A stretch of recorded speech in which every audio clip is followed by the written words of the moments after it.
So still some more basics, because we are actually, mutation breeding and induced mutations using radiation is an advanced subject, and probably we need preparation into basic things which govern this mutation breeding. And one of the fundamental things or laws which govern any breeding process or procedure is Mendel's law, or Mendel's laws, which is I think understanding Mendel's law gives you very good idea of how the heredity works, how the genes are transmitted along the progeny. Now, Gregor John Mendel was a Czech uh, biologist, mathematician, meteorologist, was a big scientist of his times, and he was there between 1822 to 1884. Uh, he proposed certain laws, and these laws included law of dominance, law of segregation, law of independent assortment, and he could know, make these laws, or he could define these laws, because he started with very simple things to begin with as experimental tools. Uh, Mendel was actually looking at the pea plants in his garden, and he found that there are different traits which are associated with uh, the seeds of these, or the pea seeds which we normally see. Now, first thing he noticed that seeds could be round or wrinkled. Their coat color could be gray or brown. I hope, do I have to repeat, or is it okay? Whatever Maybe I it is said. okay. Yeah, it was a little feeble, so it will continue. Okay. Yeah. So I was talking about Gregor John Mendel, who lived between 1822 to 1884 in Czechoslovakia. He was a meteorologist, mathematician, biologist, and he enunciated three laws of which are very fundamental to reproduction in plants, or breeding, um, defines reproduction. These are law of dominance, law of segregation, law of independent assortment, uh, and he could enunciate these laws because he didn't complicate himself to begin with, because there are several traits which are not single gene based. There are many traits which have multigenic characters which are defined by many genes, but fortunately for Mendel, he started with those um, characters or traits which were defined by single gene. And some of the, and pea plant was fairly easy plant material to grow in back of his house in a garden. So so the characters or traits which he started with, when he looked at, for example, seeds, they were round or wrinkled. If you look at the color coat of these pea seeds, it could be white, gray, or brown. Color of cotyledons, that is, inside the coat, there are two cotyledons. We have monocots and dicots. So pea is essentially a dicotyledonous plant. So you can have yellow or green cotyledons. Then flower of the flower color could be white or yellow. The color of unripe pods could be yellow or green. The position of the flowers could be axial or terminal. Inheritance of traits in pea plants depended on these, pairs of what he called as heritable elements or genes or specified traits. So, essentially genes, they come in different versions which are called alleles. Like they could be dominant when they show up in the next generation, whereas the recessive traits, they are subservient, they don't show up. They show up in other crosses. So when you go ahead with it, of the breeding program. Now, another thing which Mendel's law define is the gametes. Gametes means, in terms of say sperm or ovary or pollen or pistil or gynecium as it is called, the male or female parts of plants, they receive only one copy of a selected gene. These were the basic things that Mendel could define while working with the pea plants. Now this is the first law of Mendel, which is law of dominance, and law of dominance is uh, states that some alleles are dominant while others are recessive. An organism with at least one dominant allele will display the effect of the dominant allele. Now, for example, if you take two plants, one having say purple flower and other say white flower, if these parents are crossed, then the first filial generation will show up only the purple flower color, because purple is dominant over the white color in pea plant.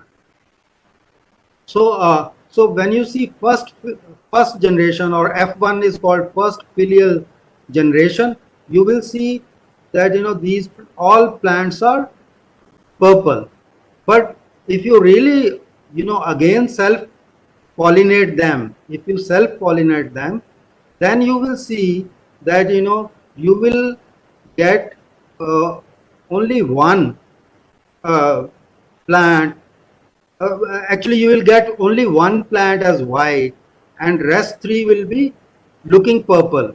And those three, though looking purple, only one will be showing both the genes as dominant. PP, the capital PP means it has received both purple genes or alleles, I would say, the alleles which contribute to purple color. And so this is a 3:1 ratio. That means these purple color is dominant, and therefore you see three purple colored flower plants, but actually and only one white, which is pure white. That means both alleles are contributing to white color and there is no purple in that. But there are two other which are capital P small p. That means there is a white allele is also there, which is recessive, but it is not showing up in the color. So you see 3:1 ratio as far as phenotypic characters are concerned. If you look at the plant progeny, you will see 3:1, which is phenotypic ratio. But if you look at the gene genetic constituents, you will see 1:2:1. That means one is capital P, 2 are capital P, small p, and one is small p, small p. So that is the genotypic ratio, 1:2. So this is how the law of dominance works. That means it shows that how a purple allele is dominant over white allele in a pea plant. Then second law, which is called as law of segregation, which is fairly simple, that during gamete formation, when you form a pollen or a pistil, when a sperm or ovary equivalent is formed, the alleles for each gene segregate from each other so that each gamete carries only one allele for each gene. So, in gamete, it will be either gene or allele which contributes to purple color, or it will be allele or gene which contributes the white color. So it will have either say capital B or small b. Um, in pistil also, it will be either capital B or small b. Of course, here we have changed the annotation, say from P to B, but it doesn't, it means the same thing.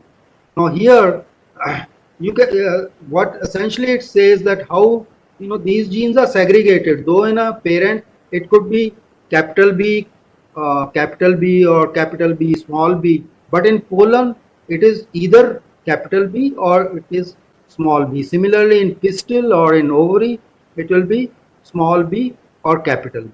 And this is how you you can actually create this square shapes, which is called as Punnett square, for one of Mendel's pea plant experiments. For example, pollen, it has pollen will receive either capital B gene or small b gene. Similarly, pistil or ovary will receive capital B gene or small b gene, and when they are mated or crossed, you will get, say, one progeny which will have capital B, that means purple, uh, or is a colored here, and two with say capital B, small b, which are hybrid, or I would say which are heterozygous.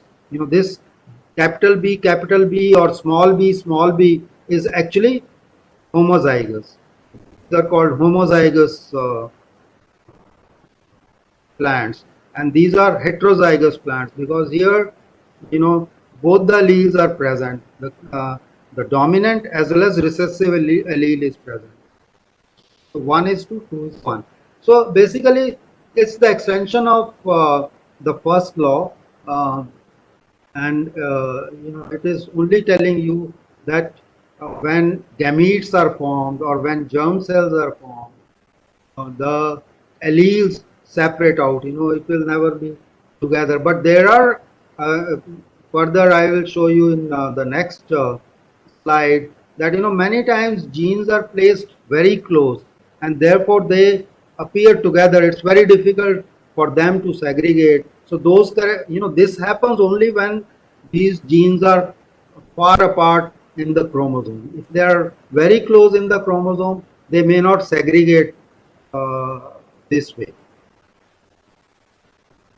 The third law which Mendel proposed was law of independent assortment of genes.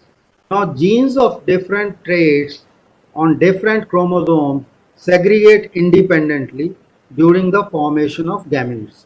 So, genes close together on the same chromosome do not necessarily follow. This is a caveat that when you are together, it is very difficult to segregate them. But if they are far apart, they are easily segregated. Now here, for example, we have a combination of traits. For example, if you take true breeding yellow and round peas, as I show here, these are the two traits which are there in the pea plant. It has yellow seeds and round seeds. On the other side, we have green seeds and wrinkle seeds. So these are true breeding parents. When you cross them, you get what is there is yellow round peas. Now what you are seeing here is yellow round peas all along. This is first filial generation. 100% yellow and round you will see. So these are two characters which are appearing together because both are dominant, and they are located different at different places in chromosome, not necessarily together. And in Mendel's experiments, they were in such a way that Mendel could show them. Now here you see that F1 is 100% yellow and round, but when you go self-pollinated and go to the second generation, F2 generation, you will find that these plants are showing maybe 9 out of 16 as yellow peas, 3 out of 16 uh, sorry 3 out of 16 as recessive dominant, which are green round peas, and it's troubling me because this thing is coming here while I am speaking. This screen is coming here. Okay, then 3 out of 16 is yellow wrinkled peas and 1 out of 16 is green wrinkled peas. Now you can see here when you are taking two characters together, you have a different genotypic ratio. Now here you are saying uh, 9 is to 3 is to 3 is to 1. That means 9 plants will have yellow round peas, 3 plants out of 16 will have green round peas, another 3 out of 16 will have yellow wrinkled peas, and only 1 out of 16 will have green wrinkled peas. So this is the Mendel's ratio, as it is called, the magic ratio in hybrids, where we have two characters together taken. In earlier experiments, he had taken, say, only one character to that experiment, which is either dominant or recessive, like purple color flower or white color. So these are the three experiments of Mendel, which gave fairly good idea that how the characters or traits are controlled in the progeny when genes are transmitted, or these characters are transmitted in the form of genes from parent to progeny. Now, just to now familiarize you with many of the plant breeding terms which are used by breeders. You will come across them if you hear a lecture on plant breeding, or if you hear somebody talking from agriculture division in BRC. He may use these terms very frequently, and a person who is not familiar with them will find lost as to what he's talking about. So I would like to give an idea that what actually they mean. For example, backcross. Backcross is very frequently used by uh, breeders to get back the desirable traits which are there in parents. So it's a breeding method used to move one or few desirable genes from an agronomically poor line to an elite line. So you have developed something which is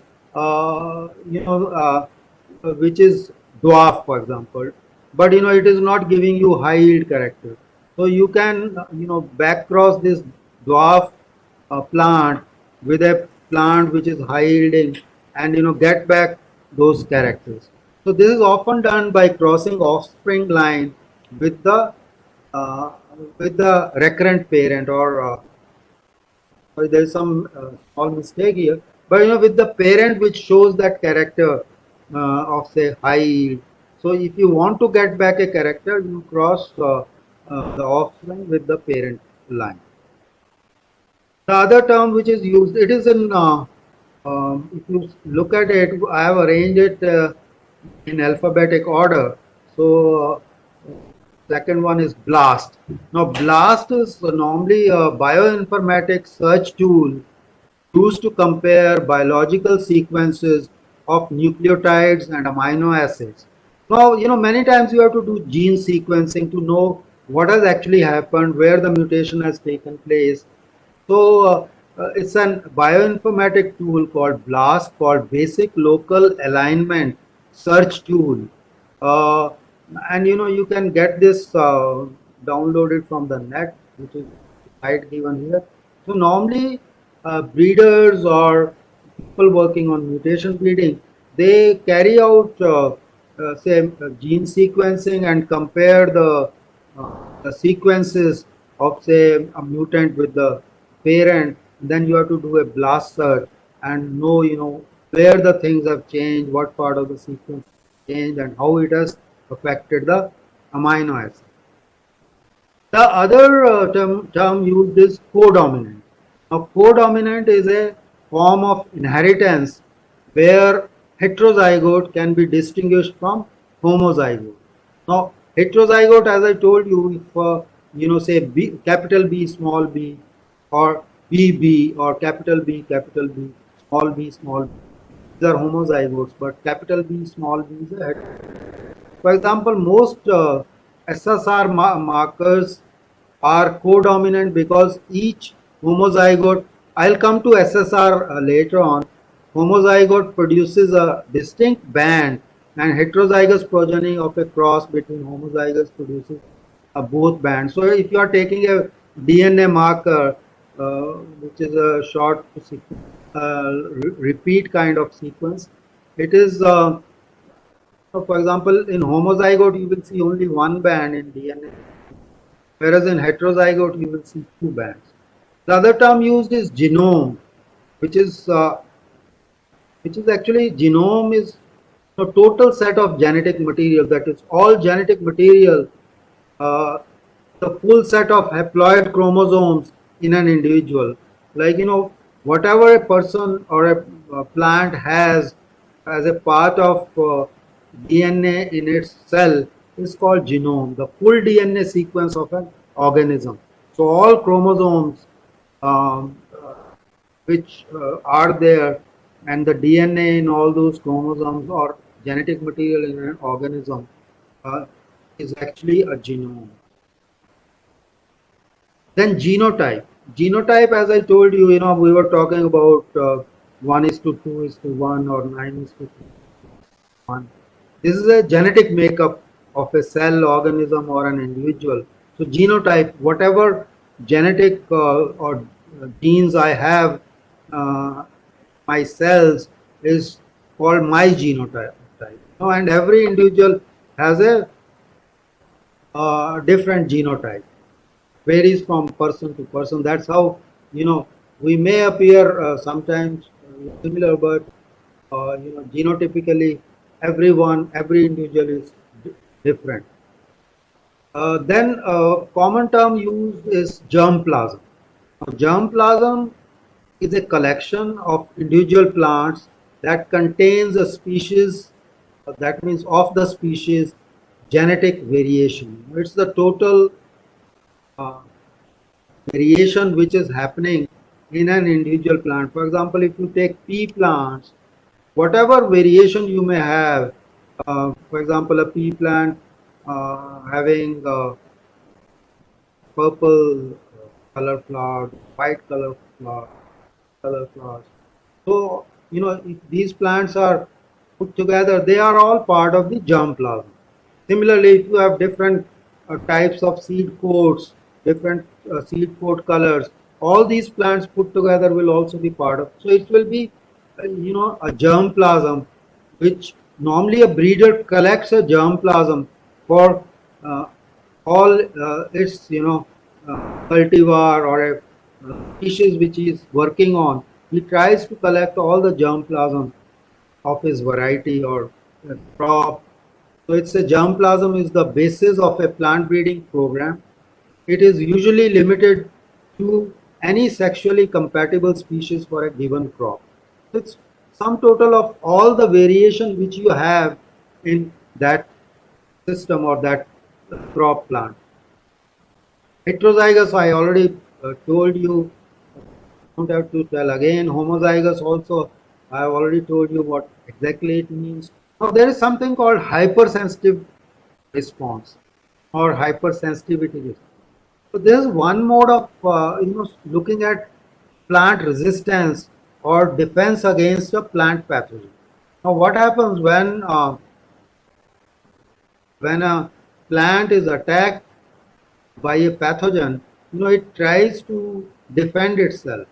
As a result, at the site of the pathogen infection, there is a dark colored ring created, and that indicates that plant has resisted, and there is a hypersensitivity response created.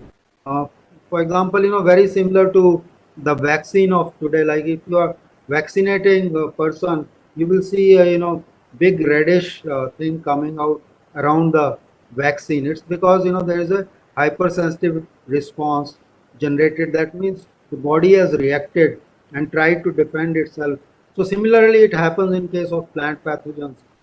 You can see many times on plants, especially on leaves, you see these necrotic spots, and they are because the plant tissue has resisted to that growth of that organism. As a result, a dark dead tissue is created around the site of inoculum, and that means the plant is reacting. In case of susceptible plant, you will not see this reaction. There won't be any hypersensitivity. Then there is something called inbred cross, a population developed from two parents by back crossing, then selfing for several generations. So, in inbred back cross, you have a plant where a lot of homozygosity is there. There are similar kind of genes. So you have uh, a very homozygous uh, plant structure there. Population developed from crossing two parents, back crossing rather, selfing for several generations. You have a lot of homozygosity in it. There are very few heterozygous loci.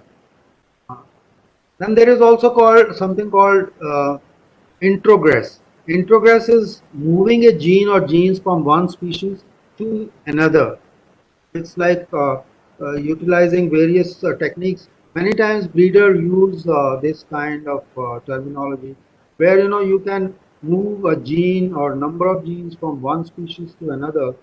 So it's across the species you can move genes by several techniques, and this is called introgression or introgression. Something called marker assisted selection. Now, what is marker assisted selection? Is a technique used in plant breeding to facilitate selection. The decision as to which individual or lines move forward, aided by use of molecular markers or genetic linkage between markers and traits applied in combination with phenotypic selection. So you select a set of genes, a gene or set of genes or DNA sequences um, where genes are linked, and you assign phenotypic characters to these markers, and on that basis it becomes easy to select. So you can actually look at the DNA profile and see the linkage between genetic markers and the phenotypic traits, that means morphological traits, and thereby get some idea of how your breeding is happening. What are the what to check in the progeny. So with the help of these markers you can check whether those genes or traits have gotten progeny or not. Similarly, a simple term called molecular marker, which is an identifiable DNA sequence on chromosome. A gene, part of gene, or a sequence in a non-gene region. So SSR and SNP are acronyms for commonly used type of markers. I'll come to SSR and SNP later.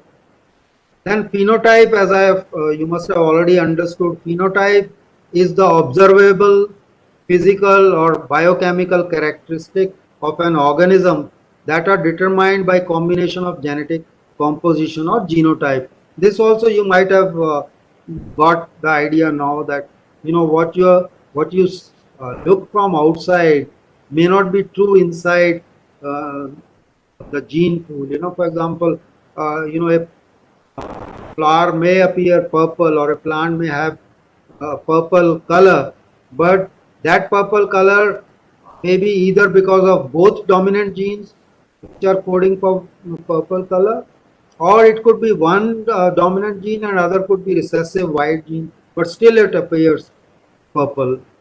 So genotype is could always be different for a phenotype that we see. And phenotype is also determined by the environment, because environment is where the phenotype, a genotype expresses. A genotype wants a particular environment to show its expression, and it's very important in breeding experiments to check the effect of environment on a genotype or a progeny that you have got. So a phenotype is equal to genotype into environment. The other term which is used is polymorphism. Now, polymorphism is, an organism can have several shapes or forms. Now, that is what the polymorphism means. Differences that exist between phenotypes, DNA or protein sequences, gene expression levels, molecular markers, genotypes, and so forth. So, again, there could be polymorphic um, expression. That means the protein sequences or DNA sequences may differ um, in a same phenotype. So a phenotype may have different kind of protein structures or expression levels or uh, molecular pattern of DNA, RNA. So this is what is called polymorphism. So actually you are looking at a similar kind of phenotype, but you may have different kind of characters hidden inside. Another very important term which one should know is qualitative traits. Now, what is meant by qualitative trait? Is a trait in which variation is discontinuous, such that phenotypes can be classified into discrete categories.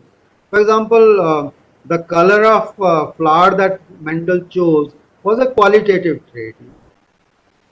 Similarly, maybe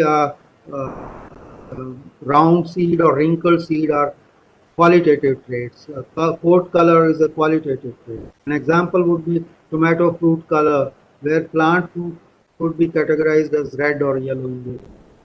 But there are something called quantitative traits, and where it is not discrete. Quantitative traits uh, are those traits which are influenced by many genes.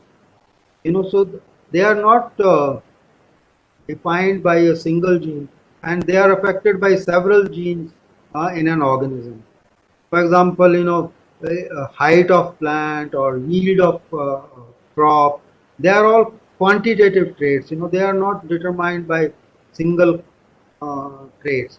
So a trait in which variation is continuous, such that phenotypes cannot be classified into discrete categories. Typically, many genes control this type of trait, and environmental factors have a large influence on plant phenotype.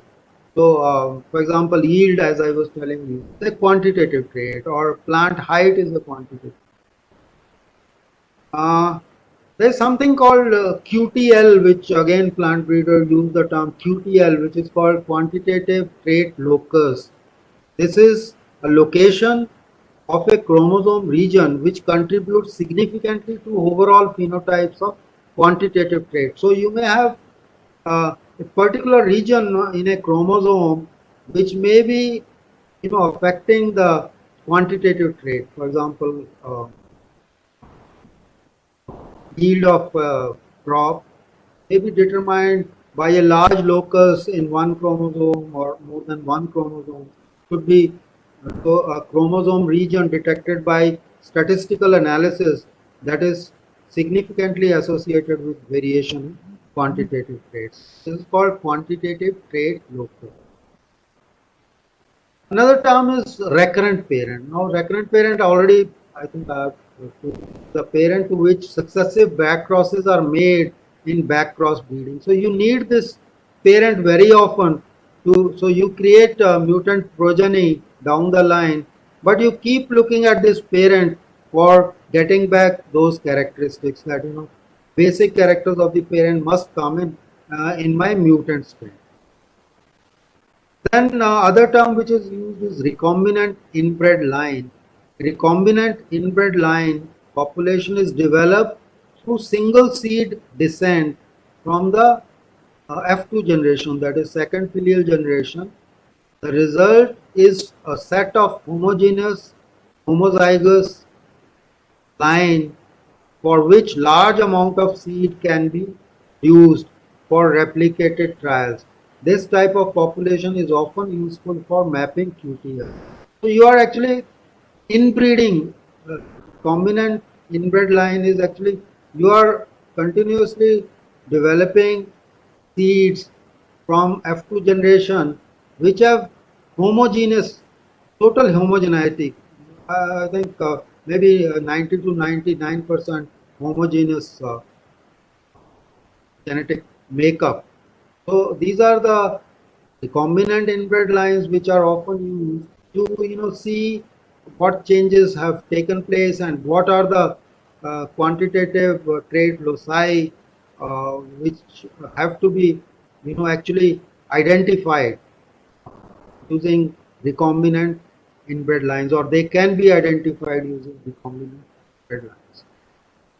Other terms, of course, is more closer to genetic engineering part, which is an enzyme which is called restriction endonuclease. There are several restriction endonucleases which cut DNA into a single or double stranded portions, or cut single or double stranded DNA at specific base sequences called recognition sites. So these endonucleases are so specific that they have very specific recognition sites or sequence of DNA in DNA, and they cut looking at that sequence or finding that sequence. So these are called restriction endonucleases, which can be used to actually draw maps of different plants or organisms. You have restriction endonuclease maps. They can also help you in finding out the regions or markers in a DNA. So several uses of these are like scissors which are used for cutting genetic material, and uh, they can be used for actually cutting DNA in various experiments, but largely used for doing genetic engineering recombinant DNA experiments. Now, segregation, already I have told you this term has two meanings in genetics and plant breeding. One refers to the separation of genes and their respective alleles during meiosis into new daughter cells, as I told you in Mendel's experiment, law of segregation. So genes get separately, or alleles get separately into say ovary or sperm or pistil or pollen. That is called Mendel's first law. Uh, Segregation or segregating population, which is again used in plant breeding, uh, refers to population in which there is phenotypic variation, may have both resistant and susceptible phenotype. So you can have population segregating. For example, capital B, small b will segregate capital B, or BB, like that. This can segregate into dominant phenotypes and say recessive phenotypes. That is also called segregation. Then something called single seed descent, deriving a population of inbred plants by self-pollinating individuals for several generations, each individual from a segregating population such as a F2 is self-pollinated, and seeds are collected separately for each individual. So you start with a single seed, and you self-pollinate the plants which are coming from that single seed, and again those single seeds are sown self-pollinated. This goes on for some time, up to 5 to 6 generations, till a line is considered a single seed descent lines. It is a long process in which single seed descent is created by using a single seed, having a plant from there, self-pollinating this plant, again having seeds, and take one seed and again, do the same self-pollination, continue it for next 5 to 6 generations, and finally you get a single seed line which is considered inbred, and it is homozygous. Most of the genes are of similar type in this. Homozygosity in the plant material. Now, these are the term I was referring to. SNP is very commonly used, called single nucleotide polymorphism. Now, a single position in a given DNA sequence that contains allelic variation. So, this is just one single nucleotide. That means it could be a guanine, adenine, thymine, cytosine, which is there in a stretch of DNA where a change has happened. So, a single position in a given DNA sequence that contains allelic variation within a population. So, allelic means in the uh, main gene, it is one gene, it is, for example, G, and in the sister gene, or as it is called allele is actually call it as sister gene also, it is thymine. The high frequency of single nucleotide polymorphism in the genome facilitates the development of high density marker. These single nucleotide polymorphism are very important to create these, what you call as marker maps. The spots which are very useful in distinguishing one plant from the other. And there is a simple sequence repeat, as it is called, SSR, that the term I use, simple sequence repeat, and sometimes referred to as also microsatellite DNA. So microsatellite DNA or SSR, alternate term, are typically 2 to 3 nucleotides variation in number of repeats. So you see these repeats. Repeats means they occur quite frequently in a chromosome or in a DNA sequence, and these repeats, which could be 2 to 3 nucleotides, so they can be seen on certain DNA regions, and these are also referred to as SSR markers. These are also markers which can be exploited by the breeders. See, how breeding can be carried out, and looking at or keeping these markers. One more term which is used by plant breeders is called test cross. Now, test cross, we have, for example, law of dominance. An individual expressing dominant phenotype would contain either 2 copies of the.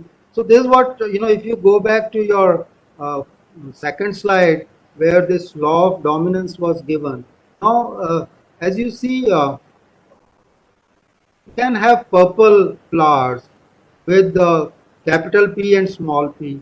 Uh, you can also have purple flower plants with capital P, capital P. Now, capital P and small p will also have purple color.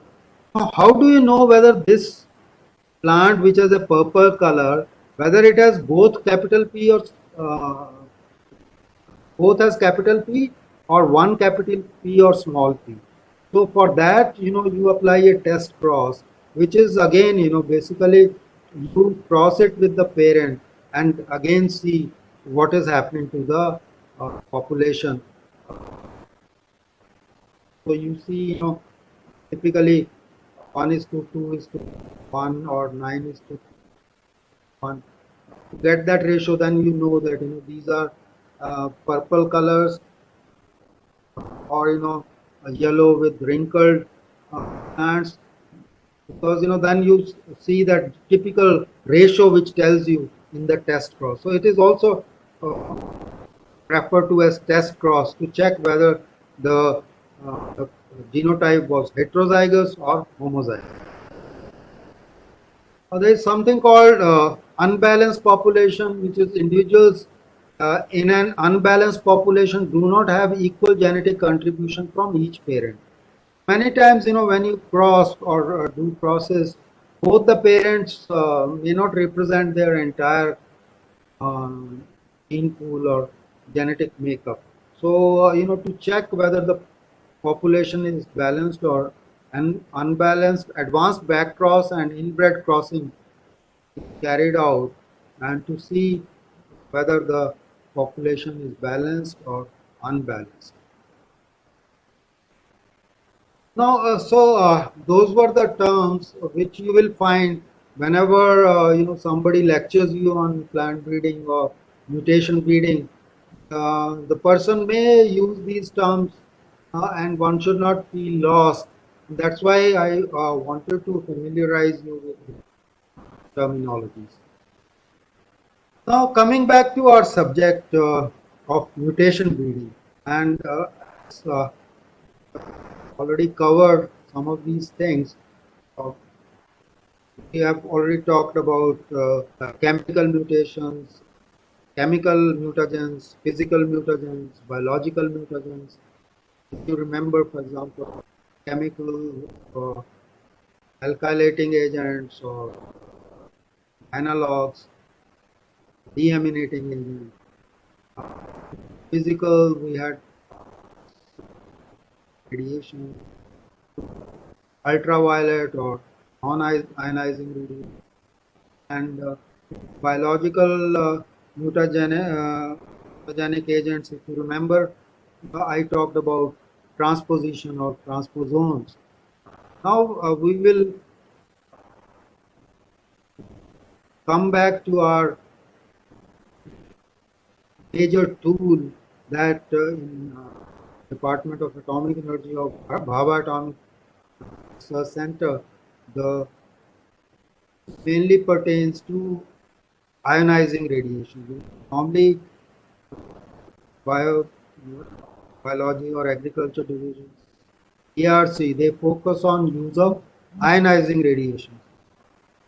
And main ionizing radiations, as you know, are X-rays, gamma rays, alpha particles, beta particles, particles from accelerators, different particles from accelerators have been used, neutrons have been used, ion beam irradiation and ion beam implantation has been used, even cosmic radiations have been used. So these are all ionizing radiations we're talking about. Now coming to X-rays. Now what are X-rays? X-rays are actually machine generated accelerated electrons in vacuum when they are hitting a target material like tungsten or gold, Iz target material struck upon by electrons. X-rays are generated, which are also called Bremsstrahlung radiation. The wavelength of X-rays is from 0.001 to 10 nanometers. For mutation induction, hard X-rays, actually hard X-rays means X-rays of shorter wavelength are used. Since their penetration is greater than soft X-rays, soft X-rays would have longer wavelengths. The shorter wavelengths emitted, except for constant potential machines, is related to peak operating voltage. So, when we are using short wavelength radiation, it is always related to the peak operating voltage (kVp) of the X-ray tube. The X-rays can be generated in various ways. They can also be used in X-ray tubes with higher kVp, that is higher peak operating voltage. The shorter wavelengths can be eliminated using some kind of filters like aluminum filter. So you can actually get rid of soft X-rays, and one can use one can be sure that you are using um, hard X-rays for mutation. Similarly, this kVp or milliamperes of current that is being used in the X-ray machine, the thickness and type of filter that is being used for removing of soft X-rays, distance of tube to target, dose and dose rate, all these affect the uh, rate of mutation or degree of mutation seed. So when you are using a equipment for as a source of X-ray, you have to keep sight of all these parameters while doing an experiment. Now, second is very commonly used in our setup in atomic energies are gamma rays, and so this kind of equipment, gamma chamber or gamma cell, is available in several divisions, biomedical group. Now, as you know, gamma rays are emitted by decay of unstable nucleus of an atom, have shorter wavelengths, and therefore possess more energy per photon than X-rays. Gamma rays are fairly shorter. X-rays, so therefore a lot of energy is associated with it. You can have monoenergetic gamma radiation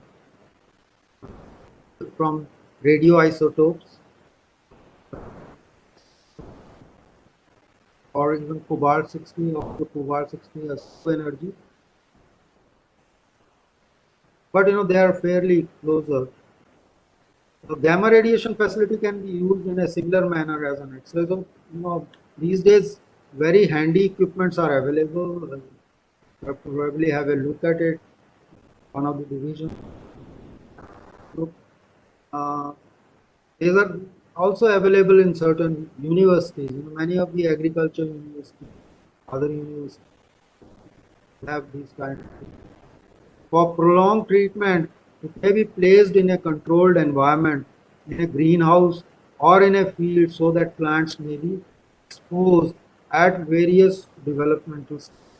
So these type of experiments are no longer done, but it is possible to have a kind of gamma ray source placed in the center of a greenhouse,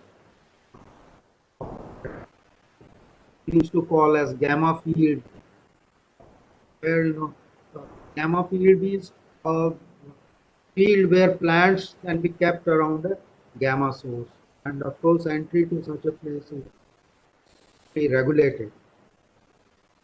This is the kind of gamma field housing, greenhouse having a gamma source in the center, and around this different kinds of experimental plants can be put. We can have both somatic and genetic mutations which may the plants looked at experimentally. Just this is what this is non-ionizing radiation, but where gamma radiation or X-ray equipments are not available, UV radiation is fairly easily available equipment, and especially in case of single cell structures like pollens or spores or cell suspensions, one can use UV radiation. It's fairly effective because they call what is called there are nucleotide dimers formed by UVC. Maybe see thing to do station in setup which is like school, colleges or means one can use helium neon laser as well. Uh, Lasers are again non-ionizing. They can also be used. People have actually used some of the mutations. Barley. These are We will not explore much on this side using non-ionizing radiation. Now we'll what kind of ionizing radiations have been used and can be used in a atomic energy. One can use alpha particles. For example, alpha particles are structurally, they are actually helium nucleus, so fairly big particles emitted by radionuclides with atomic number higher than 82, such as radium, and their low tissue penetration power makes them quite inefficient for mutation induction in plants. Because these are heavy particles, they cannot penetrate much, but on the surface can be mutation, but they also cause a lot of damage, tissue damage. So you have to balance between tissue damage and type of mutation that you can see. Now, beta particles are emitted from the nucleus of an atom during radioactive decay. Sources of beta particles could be lithium, phosphorus 32, sulfur 35, produce similar effect to those of X-rays or gamma. They are fairly penetrating. Of course, not as penetrating as X. Penetration of beta particles is lower than X-rays or gamma rays. This can be overcome by placing the target plant material directly in radioisotope solution. So, to overcome this penetration issue, you can have a solution of these radioisotopes in plant material. Tissue and cell-to-cell variability makes it difficult to determine the exact. The one thing which is difficult for an experimentalist is to see what is the dose actually received by the material. Therefore, you have to only see the time equivalence, how much time you allow it to stay in the solution, what kind of damage or what kind of patient.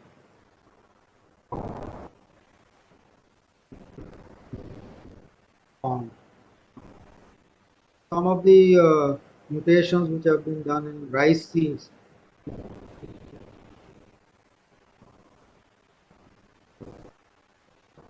and there some of the examples of use of beta particles. Now, these are fairly good sources for ionizing radiation, like accelerators. Now, accelerators been used to produce energetic beams of particles which use mutations in plants. They have used all kinds of accelerators available, like Rockford Walton, Metatron, linear accelerators. In general practice, it is protons, neutrons, electrons. They are fairly commonly used. Particle-induced X-ray emissions or PIXI with focused ion beams have recently been applied in plant mutation. Something new called PIXI or micro-PIXI have also been used. Particle-induced X-ray emission or mutagenic agent. Neutrons again have been used since long time. The reactors came into of data is available from atoms of nucleus decay within a mean time of about 15 minutes, releasing various kinetic energies. There could be cold neutrons, energy is less than 0.003 electron volts, thermal neutrons which are between 0.003 0.4 electron volts. One can use slow or epithermal neutrons between 0.4 to say maybe 10 electron volts, rather 100 electron volts, and intermediate neutrons from 100 to 200 electron volts. Fast neutrons are from, intermediate neutrons from 100 electron volt to 200 keV, and fast neutrons from 200 keV to 10 million electron volts. Similarly, high energy can be more than 10 million electron volts. Have also been used. Californium 252 is the most commonly used radioisotope as a source of neutrons. So neutrons are very effective for the, and this is a general observation, that neutrons are very effective for as a source of radiation. People have also used ion beam radiation, that is, they have demonstrated the effectiveness of ion beam radiation for mutation induction in tobacco embryos during fertilization without any damage to other plant tissue. So you can be very specific using ion beam radiation technology. One can also have ion beam implantation, where method where ions are injected into the surface layers of the tissues. So this method has many advantages, including lower damage rate, high mutation rate, wider and novel mutation spectrum. Many new mutant lines of rice with higher yield, broader disease resistance, shorter growing period, but higher grain quality have been developed, and several lines of cotton, wheat, and other crops have also been used using iron beam plantation. And of course, lastly, cosmic radiations, which were discovered long back, Sir Hess. Um, they consist of cascades of subatomic particles called air showers or electromagnetic radiation resulting from various collisions occurring in space. So, since cosmic radiations are very frequently seen in space, people have tried to send biological material and seed material in space travels, different space experiments using plant materials or plant seeds. Uh, one of the all space missions, seeds have been flown in space to see the effect of cosmic radiations on mutation type of changes that are brought out in seeds. So, so this is, I think, end of the second lecture, which was basically trying to tell you about the fundamentals of plant breeding and some terminologies which are used by plant breeding, and the ionizing radiations which have been used in radiation breeding, getting very good results for good mutants or large variety of plants which can source. So that is